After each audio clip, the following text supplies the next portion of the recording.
Composer Gloves here. This is the 11th video in the FM8 from the ground up tutorial series, and today we're going to talk about the amp modulation area in the individual operator tabs on A through F, and we're also going to cover the FM matrix.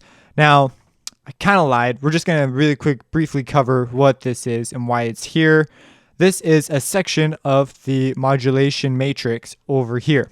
So once we cover the modulation matrix, you will understand what the modulation areas are in here and why it's so cool that they give you on the individual tabs. It's cool because you can just come into your individual operator tabs and mess with the settings here instead. So you can add your modulation controlling sources, and it actually includes the entire menu from LFO controllers to additional MIDI controllers and things. So when we talk about the modulation matrix, just know that you can also access this at any of your individual operators for that specific operator. Now let's go over here, and what we're going to really talk about is the FM matrix. So you have your FM matrix, and we've referenced it quite a bit. Let's cover just some basic commands super fast. If you have something that turns yellow, that means you have it selected and you are on that page. If you click on something, right click or control click if you're on Mac, it turns that operator on. These are your operators. This is a noise operator, and this is a filter operator. And they do some pretty cool things. I guess I wouldn't call these necessary operators. This one could be considered an operator because it generates a sound at least. This one is mostly for filtering and things. So in order to route something into something else, first let's just route something out. So we're going to pretend that nothing's on. So nothing's on. And you're like, what the heck do I do with this scary looking grid? Well, this top row is basically your out. This is your output that you will actually hear. This bottom row down here is your panning, which way you want it to pan. If you click and drag down, it pans one direction. If you click and drag up, it pans the other direction. I'm going to be very general because there's a lot of specifics that can be solved usually with just one quick experiment.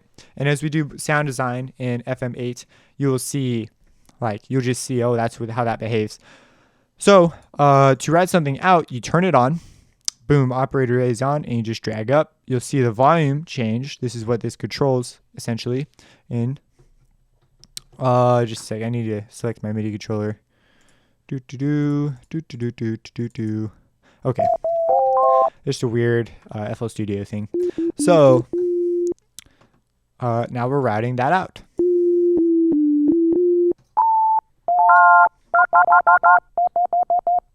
And that's that. So, but you can route something into something else. Like you can route operator B out, and you can pan it left or right. And it can get obnoxious, but if you have a whole bunch of things being panned in different directions, it's not as obnoxious. Man, if there's one thing that bothers me at dances, it's when you're in a silent dance where you wear the headphones and you can switch stations to hear the different dance tunes, and then the DJ thinks he's some sort of genius and starts panning everything into one ear. That drives me insane. Like, DJs need to learn when they sound good and when they don't sound good. Anyways, that was my rant because I recently had that experience. You can modulate an operator. So you can send an operator as a signal to modulate another operator. And this becomes the modulator because you don't hear this one. And this one becomes the carrier wave, meaning it carries a signal that you can hear. And it goes out. This is actually the exact same principle of FM synthesis, except FM synthesis happens in megahertz range that you just won't hear. Now, if you don't know what I'm talking about right now, go watch my What is FM Synthesis so that you get some idea of what's going on when we do this kind of a thing. And that's what that is. You can also add a feedback loop if you click directly above whatever you want to feedback. And now it essentially becomes its own carrier in modulator at this point. Feedback has all sorts of interesting implications. You can even route something into something else. And to do that, you just click and drag. Just picture a right angle, a perpendicular line. I don't know. Here's the box that I want to send to this box. So I click at where they match and drag. And this sends it always to my left. And this always sends it to the right, my right, on this side of the grid. and this side of the grid, if that made sense. It's pretty self-explanatory. I don't know why I'm explaining this. So you can do something crazy like send this to modulate that and that to modulate that, but that's not heard. And it doesn't sound that great.